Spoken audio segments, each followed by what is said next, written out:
Hello, welcome to Recapping with Delora and Ashley. Please follow us on Instagram, Facebook, and Twitter at Recapping Podcast. Also, comment, rate, and subscribe on your favorite podcast platform. We're on all the things. We would love to hear your ratings of the movies and shows we review. Email us your audio file to recappingpodcast@gmail.com and we will play it during the show. Or DM us on Instagram and we will post and read it on air. Thank you guys so much for listening. Thank you. Ashley. Hello. Back on the mic. How's it going? Things are going well. How about yourself? I'm Gucci. Feels like January's going by a little too quick already. So let's slow this calendar down. I'm glad you brought that up because I didn't ask. Do you have any New Year's resolutions? I try not to really say that I necessarily have resolutions because I feel like I'm always thinking that there's things obviously to improve and do better on, but I am making strides in my fitness journey, actively making strides. I've gone to some cycling classes now because one of my friends is adamant about cycling. I'm adding yoga back into the rotation. I'm going to a yoga class tomorrow. So, we getting back in a better place on that. Because I was hitting it hard, guys, during COVID. I was working out quite a bit. And it was a saving grace on the mental health, but I experienced the benefits for the physical health as well. So I just want to get back to a good place with that and health in all the ways this year I'm hoping for. So what about you?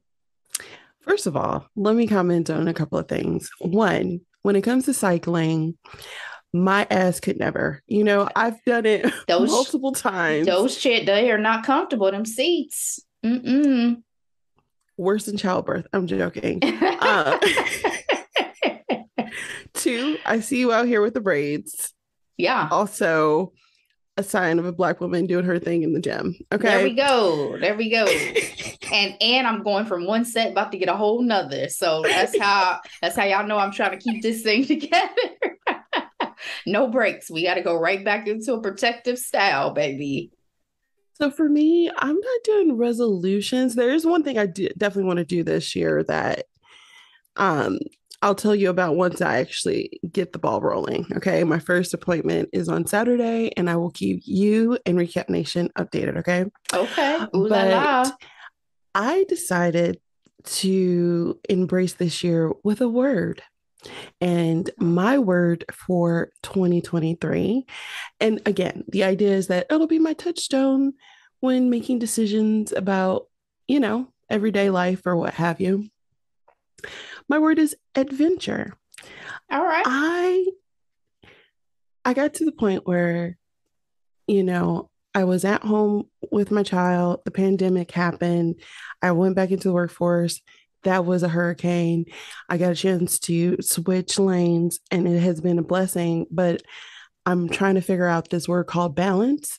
And I'm like, do I know how to have fun anymore? What is fun? And that's why I started reading the books because I was like, well, is fun? The joy of reading, but I want to do more. I want to go outside. Okay. I want to be like Drew Barrymore and just be in the rain. That's white privilege because I do want to do that one good time, bruh. But I always, how's the hair? What do I have to do tomorrow? There's so many factors. I got the fro, so my hair loves water. But adventure. So I'm going on some trips. I know we took our trip last year. That was just the beginning. Okay. Yes. I'm having fun this year. I'm trying new things and I will keep y'all posted. Okay. Absolutely. I'm heading to Miami in a couple of weeks myself. Nice. So hopefully it's a good time. A friend's birthday. Can't wait to get hopefully some day drinking and some shenanigans in. We'll see how it goes. Absolutely.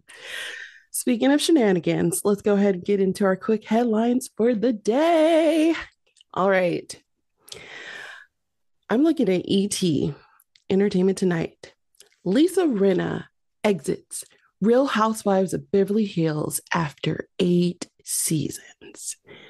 Ashley, as you know, I only really watched two Real Housewives shows, Beverly Hills and Potomac. And Lisa is gone. Here it says it's an end of an era. She stated that this is the longest job she's ever had in her 35-year career, and she's grateful to Bravo. But she's looking forward to essentially the next step.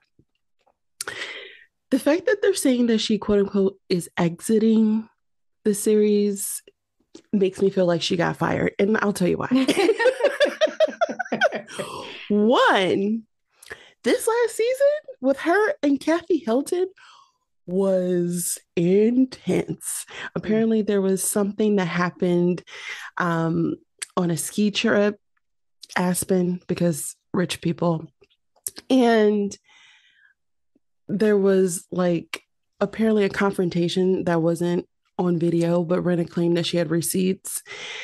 And then like Kathy went in saying stuff like, you know what, you are the biggest bully in Hollywood and everyone knows it. And she like gave her receipts during the reunion show. It was a mess. But the thing I enjoy most about these major exits are everyone's reactions, specifically Lisa Vanderpump. She put ding dong. The witch is dead. Ashley, what are your thoughts on this news? This is going to shake up this franchise for sure. But what's funny is I haven't watched any of the Real Housewives franchises now in years. There was a time I watched bits of this one, Atlanta, the original OC, Abbey, New Jersey, and I just got out of it. But this still shocked me a little bit when I saw the headlines. I was like, wait, isn't Lisa Rinna like a staple, a mainstay of that franchise? Yes.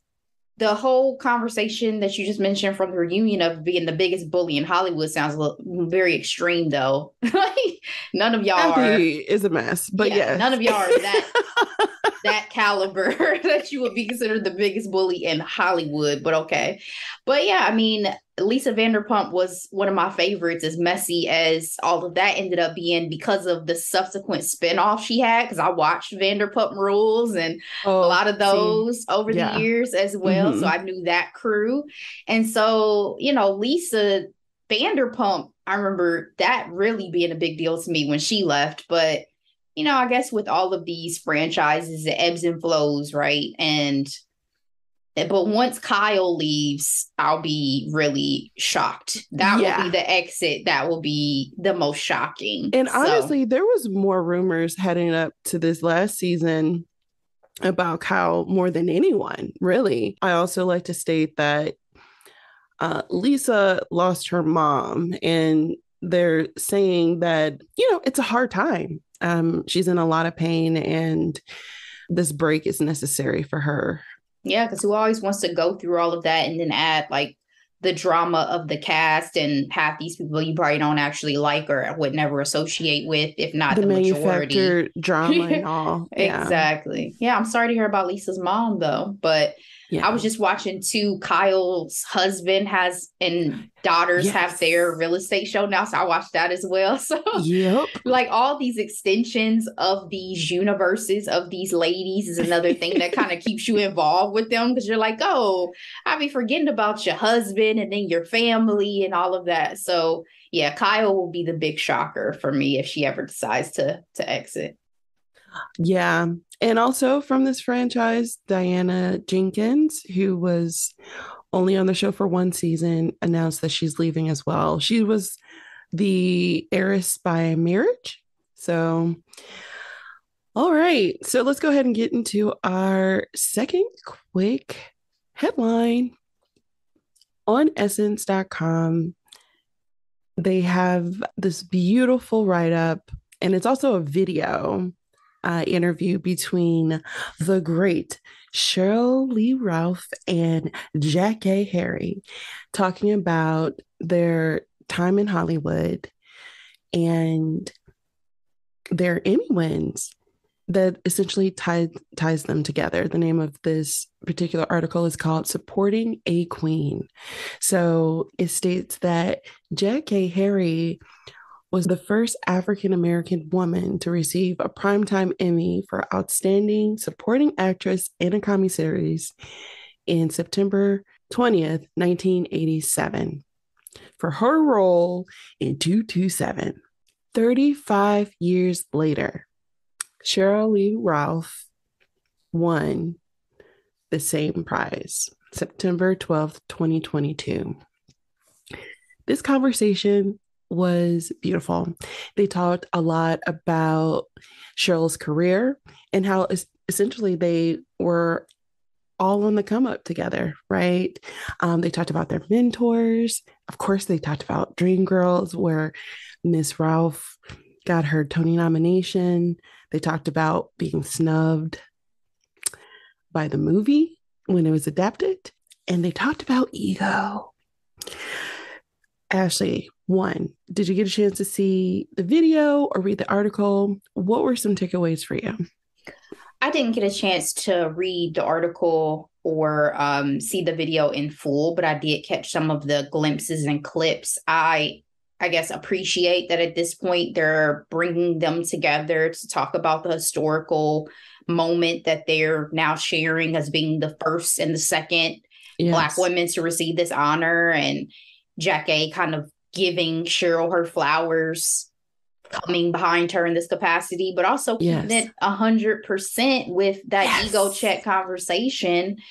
And just Jackée being so honest about the fact that she once treated Kenya Barris not very kindly when he was not a producer, not a power figure in Hollywood. Delivered scripts.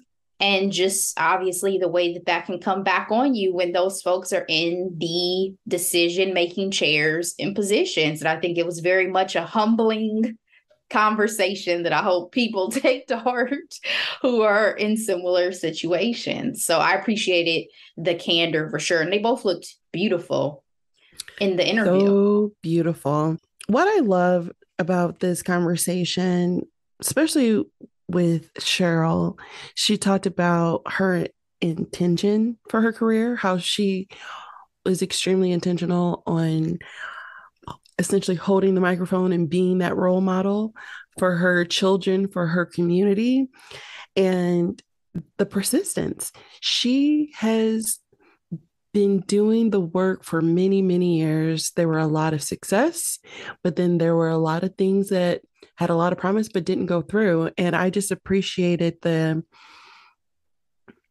confidence she had in saying, things come full circle. Things happen in its right timing, and she is extremely happy and blessed. But here are a couple of quotes that I want to mention before we go on to our next quick headline.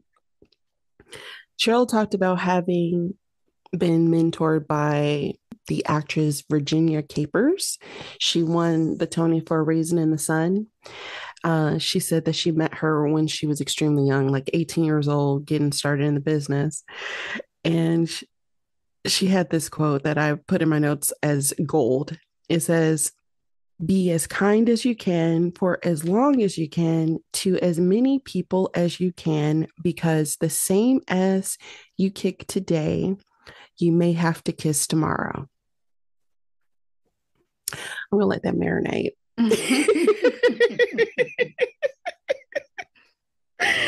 And then the other quote, Jackée said, Maya Angelou used to call her up back in the day, and she used to give her not platitudes, but like words of wisdom, pearls of wisdom. Just stop at Maya Angelou used to call her up back in the day. Like, what?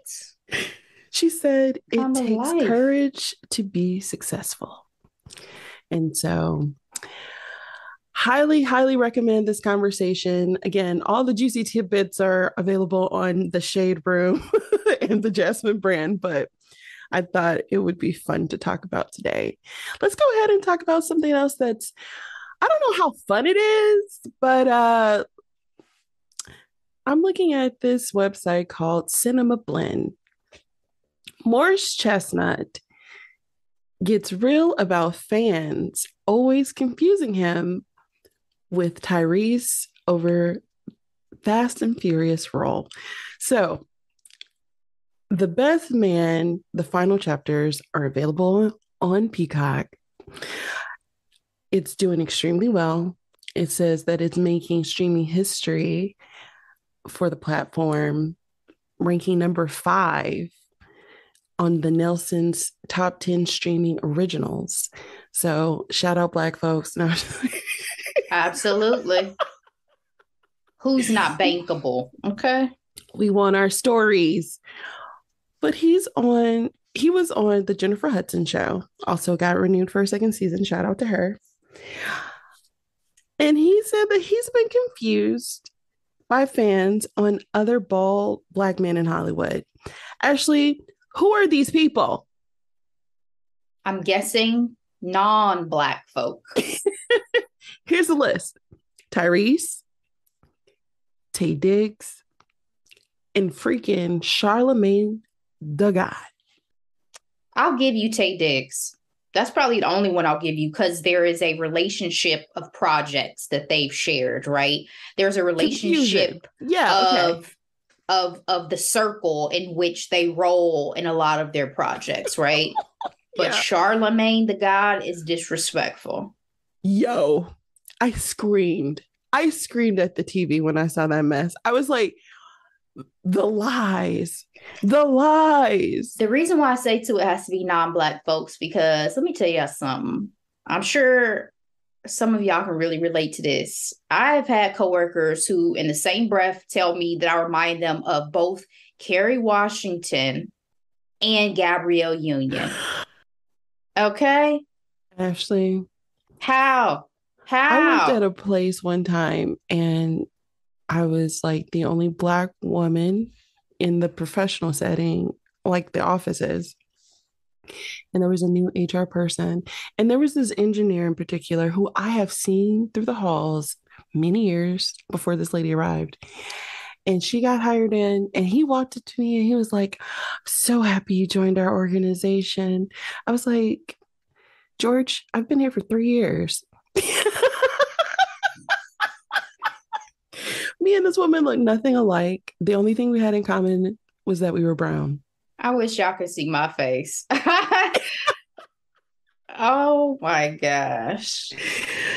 Oh my goodness. First of all, Morris Chestnut is like leading man gold. Like Morris Chestnut been around since Ricky, bruh. Like stop playing with this man. It was a running joke on The Breakfast Club that Charlemagne was even mentioned in the same breath as freaking Morris Chestnut. It's ridiculous.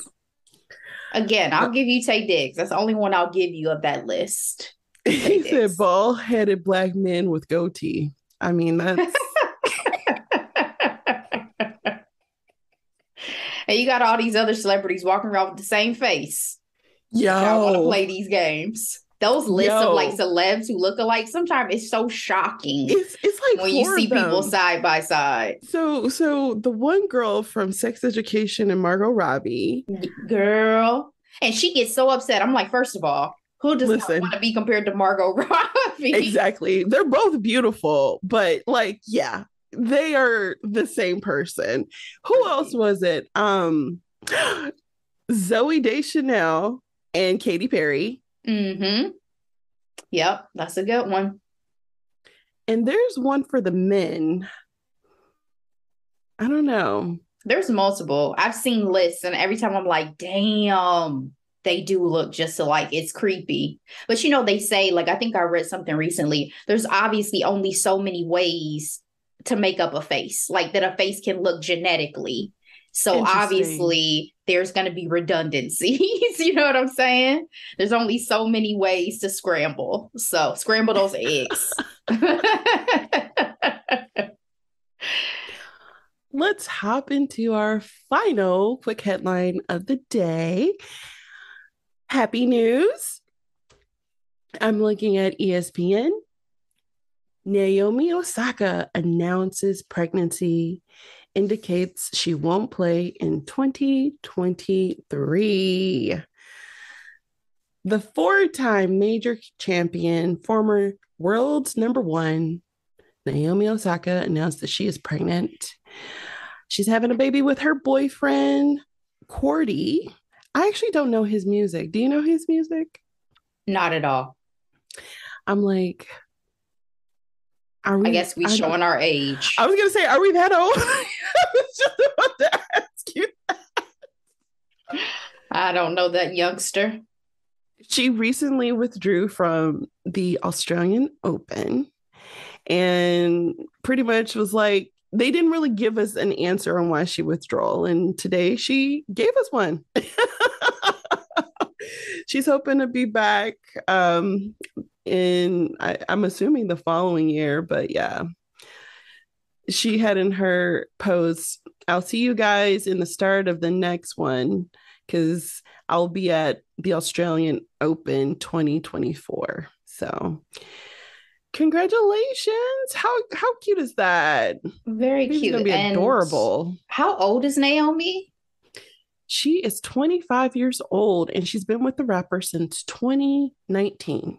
I was excited to see her say that she's feeling a renewed excitement for the sport of tennis as well. Because with her mental health struggles and everything that she had kind of pulled away from previously, I didn't know what she was going to inevitably do with her career. So I'm excited for her on both fronts. On congratulations on being pregnant with her first child and also getting back excited to play some tennis and have her little mini me just like Serena did before she retired. So yeah, off the court, Osaka has been the highest paid female athlete according to Forbes for several years now. So I'm excited. I just thought that was another fun fact about her because she has been banking it in her time. She's fun to watch and her interviews have been so much fun through the years. So yeah, congratulations, you guys. Hot topics. Okay, Ashley. This one was a little tricky. And the only reason why we're moving forward with this is because we are a pop culture podcast and not a lot of stuff has been going on. But our hot topic today is an award show. It is the 2023 Golden Globes. Okay. This was the 80th award show. As we all know, the Golden Globes is awarded by the Hollywood Foreign Press Association. And this year, they were hosted by Gerard Carmichael. This organization has been going through some things. Okay. So NBC declined to air the ceremony in 2022 because of the lack of Black representation among the Hollywood Foreign Press. It was a big deal because it's like, y'all been around for how many years and y'all ain't got not one diverse opinion on these films and movies and stuff. Yeah, weren't they also accused of like unethical and financial issues and things like that too? So yes, ma'am, because it was like going the worst, what they say, the worst hidden secret about smoozing, essentially the board bought. Yeah, they could be bought for their nominations like and winning. Mm-hmm. Yep. And Brendan Fraser, with his comeback, he's been nominated, but back in 2018, he claimed that he was sexually assaulted by the former president, Philip Burke. Sexual assault back in 2003. And so on Tuesday's ceremony, Fraser did not show up. So, but they are back and there's a lot to talk about. Let's first talk about this monologue, Ashley. 1, did you watch it? 2, did you catch any of Gerard Carmichael's performance? What are your thoughts? So I did not watch this. I'm going to be honest with y'all. I didn't even realize the Golden Globes were coming on Tuesday. I was out in these streets and I only saw a post. I think it was of Jay Ellis and his wife, and it was from the carpet. And I was like, oh, yeah, I guess that's tonight. And then I got messages from Johnny, and Teresa. Shout out to both of them, friends of the pod, asking me if I was watching, and particularly talking about Gerard Carmichael's, hosting discussions and comments. Yes. I got the clip where he was telling everybody to shut the fuck up. I got the clip where he talked about Whitney Houston. And I feel like there was one other clip, maybe the beginning clip, where he said he was here because he was Black. Yes. So that was the opening monologue. Yes. Those are the three major clips that I received. And hey, I guess if this is his only time hosting, he definitely went out with a bang. What I will say is this. So I didn't know it was on. Frankly, I kind of stumbled upon it and I was like, well, look at there. I have a pop culture podcast. I might as well sit my Black ass down and watch this. Speaking of ratings, it was among the lowest ratings they've ever had. So looking at the last 3 years, back in 2020, the ratings were at 18.3 million, 2021 awards 6.9 million, and then this year 6.3. So yeah, I was very conflicted though, because we didn't even really talk about it last year because of all the issues that was going on with the organization. But I was talking to my dear friend Ahmad, shout out Ahmad. And while the monologue was going on, because I was like, you know what, I'll just catch up while later on what he had to say. And just from having it on in the background, I felt secondhand embarrassment. I was like, energy is a funny thing. It's like what, the 7 Sense, right? Like, I was like, is it me or is his monologue cringy? Because like, no one's laughing. He clearly wanted to make people uncomfortable. And obviously his type of humor is satirical, right? But he was talking about, one day I'm making tea and the next I'm about to be the Black face of a white organization in turmoil. That was funny. That was funny because how many times we've seen that, like, everything is literally going down the drain or completely on fire, and it's like, let's put a Black person in charge. Diversity. He's also double diversity, right? Black and gay. Yay. Yay. And the Lifetime Achievement Award went to Eddie Murphy. So for me, I'm like, oh, this is really on the nose. Now, I'm not saying Eddie Murphy didn't deserve it, but I don't know if you ever get this way being a Black person when certain organizations are trying to course correct. Do you ever feel some kind of way about it? Yeah. Yeah. I think we all do, right? I think we all realize that they try to then go above and above and above and beyond to, make sure that there's representation, that they, at least optically do their best. So, but yeah, to your point, Eddie Murphy is very deserving in his multi-decade career at this point. And his clip of his last line of his speech is the clip I've seen the most today on Instagram. Actually, when I tell you, I laughed so hard. I was going to start off this podcast with this, but I will some other day, and you're gonna appreciate this. The 3 pieces of advice for up-and-comers in the industry. Number 1, pay your taxes. Number 2, mind your business. And number 3, keep Will Smith's wife's name out your mother mouth. See, this is when we need a producer to insert our audio for us. Just go ahead and slide that right in. Come on, Donnie. Come on, Donnie from Higher Learning. Go ahead and slide that audio in real quick when we need it. Quick, what happened to old girl? Did she leave? Did she make an announcement? Oh, you're talking about when the one producer left. Trudy. When Trudy, very much an old lady name from the South. When Trudy left, they did say she was leaving. I don't know where she went. I follow Donnie on LinkedIn, but I don't know. I may follow Trudy, so I'll have to look her up and see what her next career is. But they have a new female producer, Ashley. Really? who has started with them. You Yeah. listen more frequently than I, but I do catch Twice a their week. episode.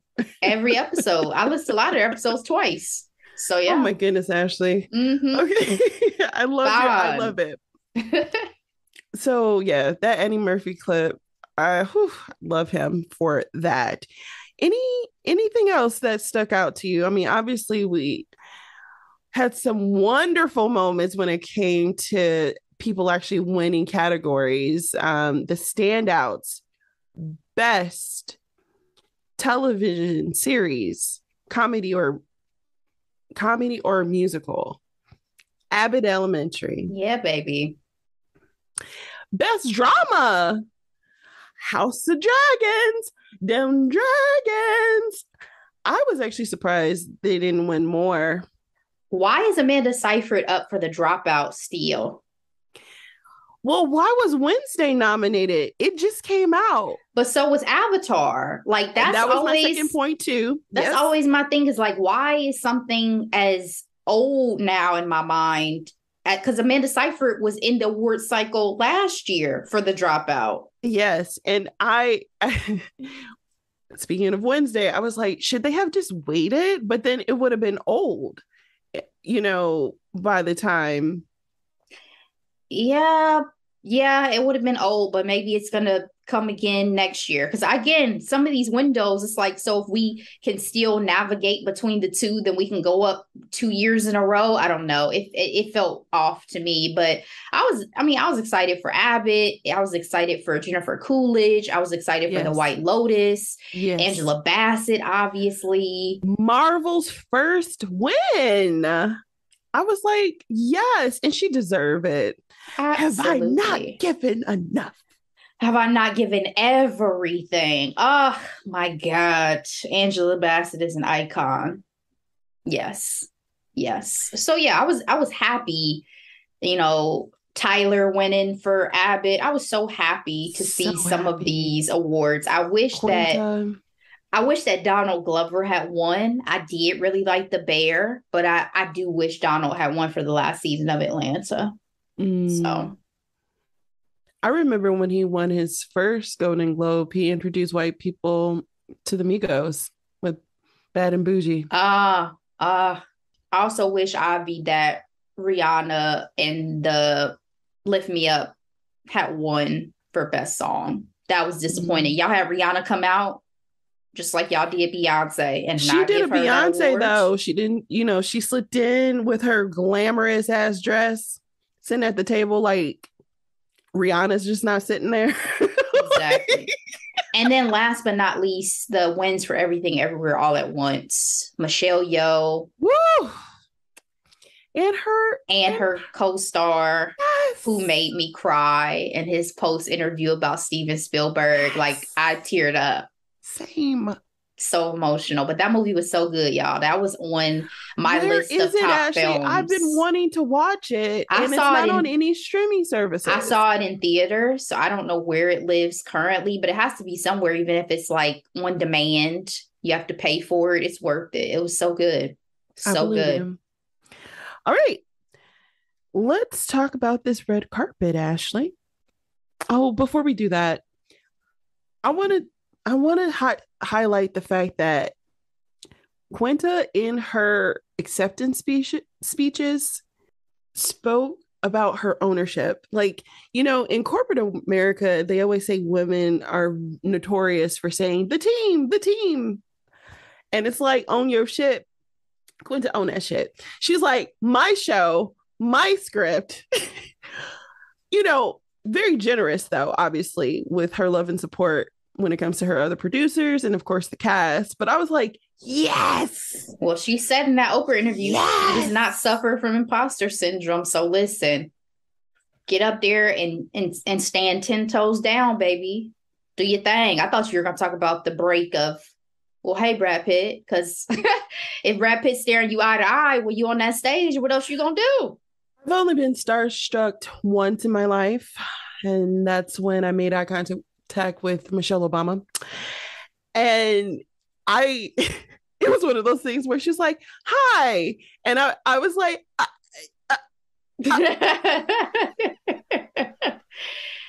Yeah, see, I'm a sucker for stuff like that. I got starstruck when I saw Stone Cold Steve Austin in the flesh. So let alone Michelle Obama, guys. I eventually was able to get words out, but I was not ready. I was not ready. I was like, oh, I'm ready. She's right there. We're going to say something. It'll be cute. I know you always want to be so cool. You always want to be like, oh, I'm gonna shock her with how normal and natural I'm gonna be. But And intelligent because I'm going to yep. quote Maya or something. Yeah, you're gonna be that one fan that makes a mark. She gonna talk about you in an interview someday. Like this one young lady I met back in Ohio, she just wowed me. We always want to be that one fan that leaves that mark. And then you get to meet them and you're like, oh my God. I say that to say, I don't know what I would do if Brad Pitt was looking at me while I was talking. I'm telling you what. Because you see her look over and she tries not to acknowledge it. And she looks over again. She's like, he's still looking at me. Okay, I guess I got to speak. I guess I got to say something now. Let's talk about this fashion, Ashley. What were your favorites? I struggled when I saw these pictures. Yet another award show that nothing blew me away.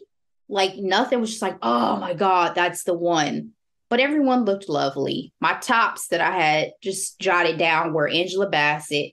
Yes. And Pamela, I don't know if it's Roland or Roland. Quinta looked fabulous. I can't remember. I think her dress was Christian Siriano. Sergio. Oh, it was Sergio. Oh, I'm not Sergio. No, you're right. Wasn't it Christian Siriano? Siriano, you're right. Shirley Ralph looked lovely as well, and that purple. And then an actress named Lee Jun Lee in Dolce and Gabbana.